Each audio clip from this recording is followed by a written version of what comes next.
Bincang-bincang sejarah kembali menemui audio penonton pagi ini. Dalam segmen ini, hari ini kita akan memperkatakan berkenaan dengan seni khat Jawi. Mahira suka ya seni khat Jawi ini? Saya suka melihat bagaimana apa ni kita ni lakaran, bentuk lakaran daripada seni khat Jawi ini. Sehingga ke hari ini boleh menggunakan tulisan Jawi? Boleh. Tapi bukan seni khat ya. Tapi saya boleh menulis Jawi. Ini lain lagi ya. Ada seni dan juga tata caranya yang tersendiri untuk melihat hasil seni khat Jawi ini. Ya. Narasumber kita, alhamdulillah sudah pun ada sebenarnya ini di sebelah kiri saya. Tanpa kita membawa masa beliau, terus sahaja saya perkenalkan Yang Mulia Tuan Alomsa Nur Azmin bin Haji Ali Omar, juru tulis Jawi bersama kita pagi ini. Assalamualaikum Tuan. Waalaikumsalam warahmatullahi wabarakatuh. Apa kabar pagi ini, sihat ya? Alhamdulillah sehat. Alhamdulillah sehat ya. Selesa dipanggil Alomsa ataupun Azmin nih? Dua-dua boleh. Alomsa boleh aja. Tuan Alomsa lah ya.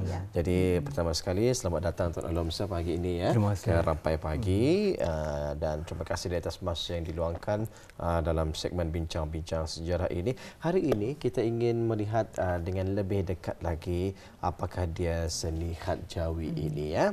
Jadi Mahira, apa kata terus saja kita bersama dengan beliau. Mungkin boleh diperkenalkan sedikit ya, apa dia seni khat Jawi ini? Seni khat Jawi adalah satu cabang seni kesenian Islam. Ia ada juga, ia juga apa namanya, mempunyai nilai-nilai estetika yang tinggi, dan ia adalah satu khazanah yang tertua di muka bumi ini. Sebelum itu saya akan menerangkan. Ia selalu dipanggil dengan sinonim kaligrafi, khat dan Jawi. Kaligrafi adalah satu perkataan dari bahasa Greek Yunan, berasal kalio, grafi itu tulisan yang indah, tulisan tangan yang ditulis dengan tulisan yang indah yang ditulis dengan tangan, yang cantik lah. Kemudian satu lagi khat. Khat berasal dari bahasa Arab. Ia adalah satu dari bahasanya garis, dan daripada istilahnya ia adalah satu tulisan yang ditulis dengan tangan yang indah dan cantik. Tapi kaligrafi tadi ia masih umum. Contohnya kaligrafi ia masih meluas secara umum. Kaligrafi, contoh kaligrafi Cina, kaligrafi Roman, kaligrafi Jepun, banyaklah. Tapi kalau khat itu ia khusus kepada abjad yang menggunakan abjad Arab, alif bata. Itu ada khat, atau adalah khat.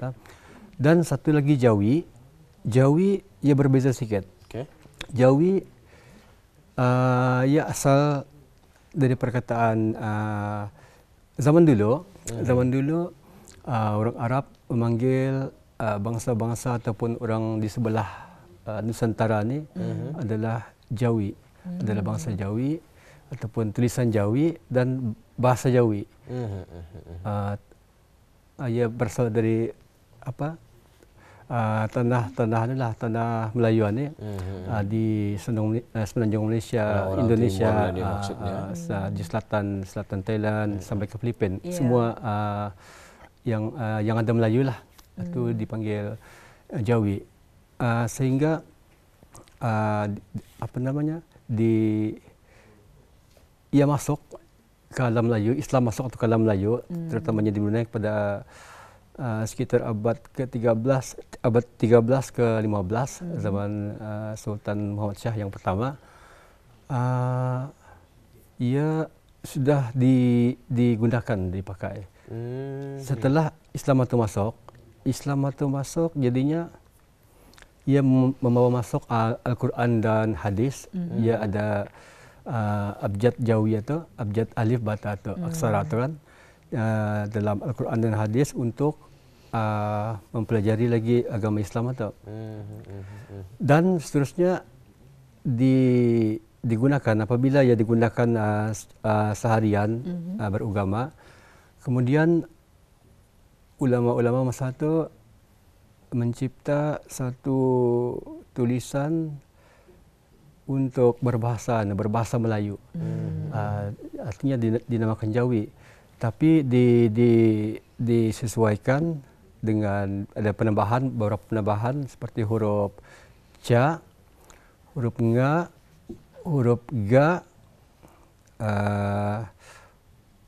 huruf nya, dan satu lagi yang baru-baru ini huruf va.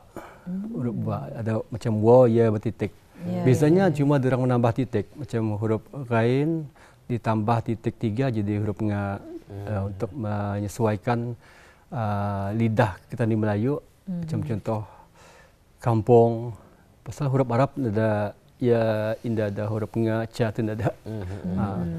Jadinya ia terus digunakan untuk memudahkan lagi orang Melayu ini membaca dan menulis. Walaupun dia masuk pada abad ke-13 ke-15, tapi sebenarnya ia sudah masuk lebih awal lagi pada abad ke-8 sebelum pemerintahan Sultan Muhammad Shah lagi. Ia sudah masuk ke Brunei, ia sudah digunakan pakai tapi indah secara meluas. Kemudian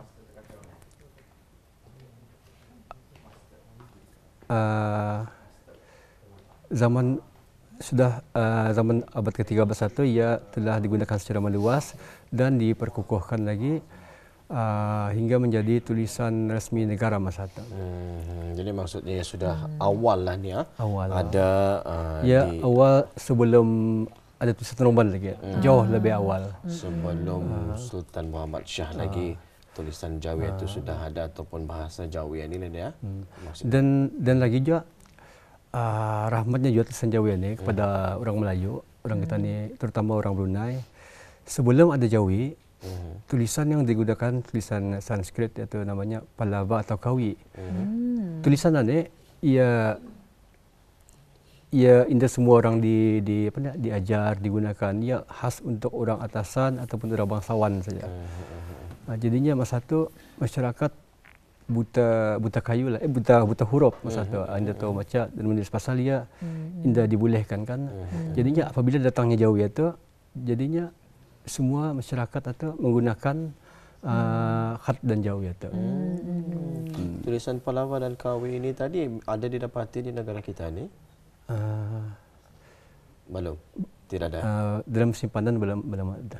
Mungkin adalah tapi belum. Tetapi itulah yang lebih awal daripada Jawi ini tadi. Tetapi alhamdulillah Jawi digunakan pakai seluruhnya sehinggalah ke hari ini ya. Baik, berbalik semula ni kepada tajuk kita ni Mahira. Ya, betul sekali. Jadi kalau kita melihat ya tulisan kata ni ia memang cukup indah lah ya. Dan kita ni kalau dilihat ia mampu menenangkan jiwa walaupun kadang-kadang kita ni sukar untuk menafsir setiap karya yang terhasil. Jadi mungkin tuan dapat mengongsikan ada apa hasil senikat yang telah pun dibawa ni ke studio. Jadi mungkin sekaligus dapat menerangkan sedikit sebanyak berkenaan dengan penulisan senikat ni, tuan. Tapi sebelum itu mungkin alat tulisnya ni. Sebelum itu saya menerangkan adalah alat untuk menulis khat Jawi ni kan. Selalunya kalau zaman dulu ia memakai bulu ayam. Bulu ayam dan buluh kayu. Ini buluh burung unta ni ostrich yang saya sendiri modified pakai pen besi lah. Kalau bulu ayam itu mungkin ya cepat rosak kan. Apa kegunaan bulu tu tuan? Manfaatnya macam mana tu untuk dalam penulisan ni barangkali? Ini sekadar untuk melihatkan macam mana orang dulu-dulu tu menulis sebelum adanya pen. Dia memakai bulu ayam dan saya fikir membantu untuk meringankan pena tersebut. Tidak, mungkin zaman ini ia tidak perlu, tapi untuk mendatangkan yang kata ni zauk atau macam rasa macam bandar-bandar feel itu orang tambah. Dan juga orang memakai kayu, buluh macam contohnya. Ni pakai dalam menulis dulu sebelum ada pen. Ini dirawat sendiri ni tuan? Ini saya sendiri merawat. Okey. Buluh ni masa ni pun sedang didapati banyak sudah berjual alat-alat tulisnya. Dan disediakan juga satu dawat pasal ia memakai buluh alat tradisional, ia akan keluar macam bolpen, marker atau dawat. Pasal disediakan satu dawat, dalamnya disimpan benang dan baru disimpan dawat lah. Kemudian dicalitkan dan ditulis. Itu cara diorang membuat lah. Tujuan ditaruh benang di dalamnya tu? Untuk meresap lagi dawat itu, meresap dan mengontrol supaya tidak terlalu banyak lah dawat itu keluar. Walaupun barang ini ia sudah lama tradisional, tapi dalam seni khat ia masih digunakan. Masih digunakan untuk menambah keindahannya tu. So dami kita ni menulis, kita ni cacapkan dulu arah dakwat itu. Masa tu baru kita ni menulis. Okey, luar biasa sekali. Dakwat yang dipilih dakwat apa ni tuan? Terpulang. Selalunya dakwat yang permanen lah, yang macam khas untuk kaligrafi ataupun untuk art. Tapi selalunya untuk kaligrafi, dakwat khas untuk kaligrafi. Ya, jadi seperti dapat kita saksikan. Dan ini ada lagi contoh. Ini sudah masuk dalam seni khat Jawi. Pasal kalau tulisan Jawi saja ia indah berapa nama? Indah berkaidah dan cantik. Tapi kalau dimasukkan seni khat Jawi, ia sudah ada satu kaidah keindahannya sana. Ini adalah Brunei Darussalam yang sudah direka, yang saya reka.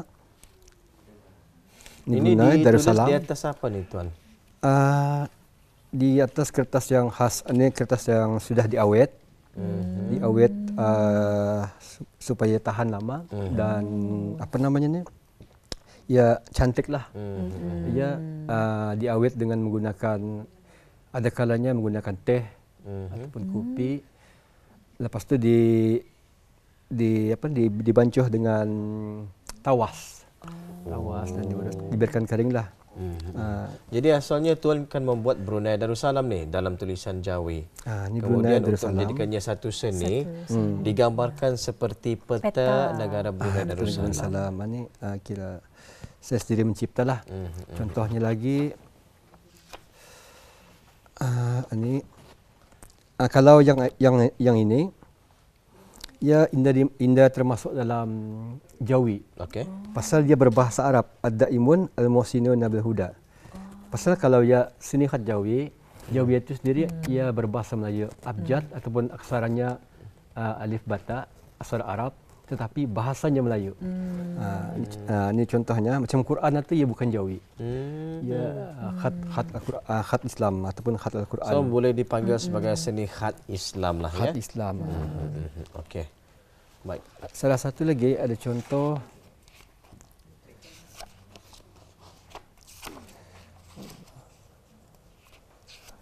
banyak juga ya hasil tulisan tuan. Yang ini seni khat Jawi. Okey. Pasal ia berbahasa Melayu ditulis sana. Ini bahasa Melayu ni ya? Bahasa Melayu. Pada tahun 1521 Masihi. Betul? Betul. Ini apa ni? Ini zaman keemasan Empire Brunei. Jadinya keistimewaannya Jawi ini juga ia boleh digunakan dalam berbagai jenis khat lah. Macam contohnya ini khat kufi, ini khat nasakh, dan yang ini adalah khat sulus. Apa bezanya tu dah? Dari segi bentuk hurufnya. Bentuk huruf. Kalau ini dilihat lebih panjang-panjang Ya. Ini ringkas saja. Ringkas. Dan yang itu lebih tajam. Selalunya Jawi menggunakan khat nasakh ya, kerana ia mudah untuk dibaca, untuk bahan-bahan ilmiah lah. Berbanding dengan yang kufi ni, yang sulus, ia sulit sikit dibaca. Ada contoh lagi. Ini Jawi yang lama dulu. Yang kalau kita melihat tulisannya agak sedikit rapat ia ni. rumit sikit, ia rapat, ia indah ada koma, noktah dan perangkan perenggan pun tidak ada. Jadinya susah dibaca lah. Space pun dah ada. Tidak ada space. Tapi bahasa Melayu. Bahasa Melayu. Ini Jawi lama lah. Okey. Salah satu contoh perjanjian. Dan ada lagi contoh. Ini Jawi, khasnya khas Jawi. Selamat Hari Raya Aidilfitri berbentuk dom jami'as. Ya. Jadi macam mana? Macam kita ni memang sudah mempunyai idea untuk membuat Selamat Hari Raya itu dalam bentuk dom. Macam mana memasukkan ayat Jawi itu ke dalam bentuk dom itu tadi? Ada kalanya dibuat dulu satu lakaran layoutnya. Dilukis dulu. Dalamnya dibuat ayat. Ya, kadang-kadang prosesnya berulang-ulang. Kadang-kadang ikut mood. Kadang-kadang kalau ada idea ataupun mood atau ya boleh sekali jalan saja. Tidak payah dituliskan ataupun dilukiskan bordernya untuk melihat macam mana image akhir nanti yang ingin didapatkan. Kecuali yang rumit lah. Macam ini contohnya Selamat Hari Raya juga. Pasal ini lagi lama Hari Raya. Itu banyak ambil contoh Hari Raya. Okey. Yang ini ketupat. Selamat Hari Raya Aidilfitri. Ini ketupat. Macam mana cara untuk kita ni membacanya ni tuan? Sin, alif, sin, kemudian lam, alif. Jadinya alifnya tu dihias dengan petak-petak tu. Atau in the okey, faham. Ya, satu hiasan seni tapi payah sikit dibaca lah, sulit lah. Ya, jadi kalau sekiranya untuk membuat satu-satu ukiran seni khat Jawi ni, berapa lama biasanya mengambil masa tempohnya membuat ni kadang-kadang? Selalunya yang ambil masalah macam ni mungkin dalam 3 hari. Prosesnya berulang-ulang. Kadang-kadang ia sudah jadi, tetapi apabila sudah siap, di sana tadi nampak lagi yang lebih baik lagi boleh ditukar-tukar, boleh diindahkan dari segi jaraknya, kaedahnya. Macam contoh tadi yang ini. Ini mungkin yang macam ini saja mungkin dalam kan seminggu. Ia terlalu perlahan. Untuk menjaga ia punya keindahan itu, seninya. Ya, dalam kaedah khat ini ya ada macam ukurannya, tebal nipisnya, itu semua dijagalah. Walaupun ia sudah dihias dengan bermacam-macam bentuk kan. Iya. Dan kalau kita melihat sendiri ukiran daripada seni khat Jawi yang telah pun kita saksikan tadi, ianya seumpama macam dicetak. Jadi memang bukannya mudah. Apatah lagi yang mengambil masa yang agak lama, lebih kurang dalam 1 minggu. Jadi kita harapkan mudah-mudahan ianya akan dapat diturunkan kepada anak muda kita ni, khususnya bagi mereka yang berminat dalam penulisan seni khat Jawi ni. Jadi apa yang kita dipahamkan juga, yang mana menulis tulisan Jawi ni ada cara-cara tertentu juga. Ada yang saya pernah dengar, ianya boleh dibuat secara ditulis secara lembut, ada teknik secara keras. Mungkin dapat dikongsikan ni tuan. Yang sebaiknya ya ditulis dengan secara lembut lah. Lembut. Untuk memudahkan lagi membentuk itu kan, lengkungan huruf dan ratanya tu. Kalau tuan sendiri belajar dari mana ni? Banyaknya belajar dari berkursus, dan lepas tu banyakkan latihan lah. Latihan sendiri paling penting. Pasal paling penting sekali adalah latihan. Kalau sudah lama meninggalkan, contohnya sebulan, akan ada kekurangan tu, perubahan paksa dilatih lagi. Jadi mesti diperhatikan sentiasalah. Jadi kalau sekiranya kita ni ditinggalkan dalam waktu walaupun sekejap saja pun kadang-kadang boleh kita ni lupa kali tu. Ia punya kaedah masih ingat, macam ia tidak akan lupa tu. Tetapi kebiasaan tangan itu sudah berubah. Kalau kerja berat je sama aja boleh boleh lari elemen nanti lah. Lari elemen. Tuan sendiri berapa tahun berkecimpung dalam seni khat Jawi ini? Alhamdulillah juga menulis tu lama sudah berkecimpung, tetapi mendalami fokus benar-benar dalam 20 tahun. 20 tahun sudah berkecimpung. Banyak cabaran dia juga, Tuan. Cabaran banyaklah. Yang paling terkesan pada Tuan sendiri cabaran dalam seni khat Jawi ini? Selalunya yang paling jabar kalau menyertai sesuatu perduan lah. Pasal perduan ini ya membuat atau yang dihantar itu semaksimum mungkin. Ya, alhamdulillah. Ada lagi yang ingin ditunjukkan nih. Saya lihat ini pun ada salah satu juga. Apa motosikal? Motosikal ini nama lah. Ia termasuk khat Jawi, seni khat Jawi. Okey. Semua huruf itu semua. Apa tulisannya ni? Ini tulisan Sumbuli. Sumbuli. Sebenarnya dalam seni khat ia sudah yang saya dapatilah dalam 120 lebih jenis khat. Ya. Sudah lebih. Ya. Jadi kalau dari segi pembacaannya macam mana nih Tuan? Apa tu? Ini sudah direka macam ini alif, ni jadi ha bacanya alif. masih juga daripada kanan ke kiri ya. Masih juga. Masih lagi dengan kaedah daripada Jawi itu. Ya, jadi kalau kita melihat Ia Jawi kaedahnya dari kanan ke kiri. Tetapi kalau tulisan sulus macam contoh khat sulus biasanya berbentuk ya bulat ataupun Ada juga yang bulat bulat. Ini dia. Contohnya inilah. Okey.